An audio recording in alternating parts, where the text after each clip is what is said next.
எவ்வளவுதான் சோப் போட்டு கழுவினாலும் அழுக்கே போவாத இந்த மாதிரி செருப்பை நம்பவே முடியாத அளவுக்கு எப்படி இந்த மாதிரி புது செருப்பா மாத்துறதுன்னு பாத்துரலாம். இப்ப இந்த செருப்பை திருப்புறேன். இந்த செருப்போட அடிப்பகுதி பாதி அளவுக்கு தேஞ்சிருக்கிறத பார்க்கலாம். அதே மாதிரி இந்த செருப்பையும் பாருங்க, இந்த செருப்பு மாதிரி பாதி அளவு தேஞ்சிருக்கு. அதாவது புதுசா இருக்கிற இந்த செருப்போட ஜோடி தான் பழசா இருக்கிற இந்த செருப்பு. இதை எப்படி ரொம்ப ஈஸியாவே புது செருப்பு மாதிரி மாத்தணும்னு பாத்துரலாம். பொதுவா இந்த மாதிரி புது செருப்பை அல்லது டெய்லி சுத்தம் செய்யற செருப்பை இந்த மாதிரி சோப் வச்சு கழுவினாலே அழுக்கெல்லாம் போயிடும். ஆனா என்னைக்காவது சுத்தம் பண்ணீங்கன்னா எவ்வளவுதான் சோப் போட்டு தேய்ச்சாலும் பழைய செருப்பு மாதிரியே தான் இருக்கும். இப்ப சோப் போட்டு தேய்ச்சு காமிக்கிறேன், எப்படி பழைய செருப்பாவே இருக்குன்னு பாருங்க.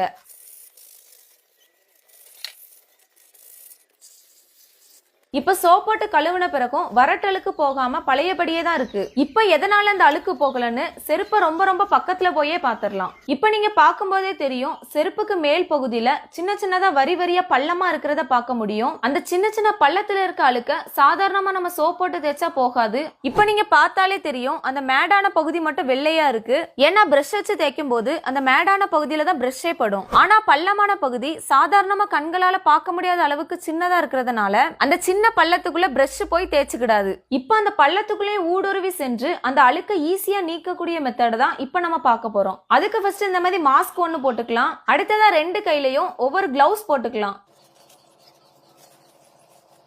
அடுத்ததா இந்த மாதிரி பிளாஸ்டிக் டப்பா எடுத்து அதுல ஆசிட் கொஞ்சம் ஊத்திரலாம். இந்த ஆசிட் பாத்தீங்கன்னா ரொம்ப வீரியம் குறைந்த ஆசிட் தான், அதாவது நம்ம பாத்ரூம் கழுவ யூஸ் பண்ற ஆசிட். இப்ப இந்த ஆசிட கொஞ்சமா ஊத்திரலாம். அடுத்ததா பயன்படாத இந்த மாதிரி பிரஷ் எடுத்து இந்த ஆசிட் அந்த செருப்பு மேல அப்ளை பண்ணிடலாம்.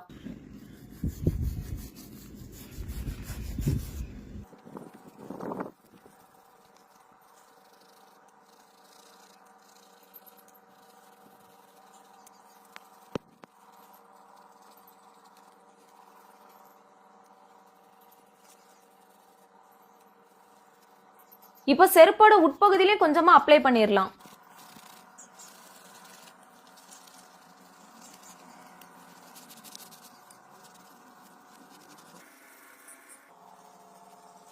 இந்த மாதிரி ஆசிட ஃபுல்லா அப்ளை பண்ணதும் 10 நிமிஷம் இந்த செருப்பை ஊற வச்சிடலாம். இப்ப 10 நிமிஷம் ஆயிட்டு இனி இந்த செருப்பை கழுவி எடுத்துடலாம்.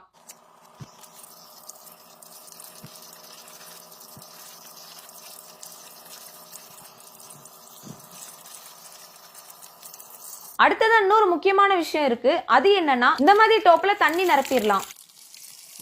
இப்ப இந்த செருப்பு அரை மணி நேரம் தண்ணிக்குள்ள வச்சிடலாம். இது எதுக்காகனா, இந்த செருப்புல கொஞ்சமா ஆசிட் எங்கேயாவது இருந்தாலும் அதை முழுமையா எடுக்கதான். இப்ப அரை மணி நேரம் ஆயிடுச்சு. இப்ப இந்த செருப்பை எடுத்துடலாம்.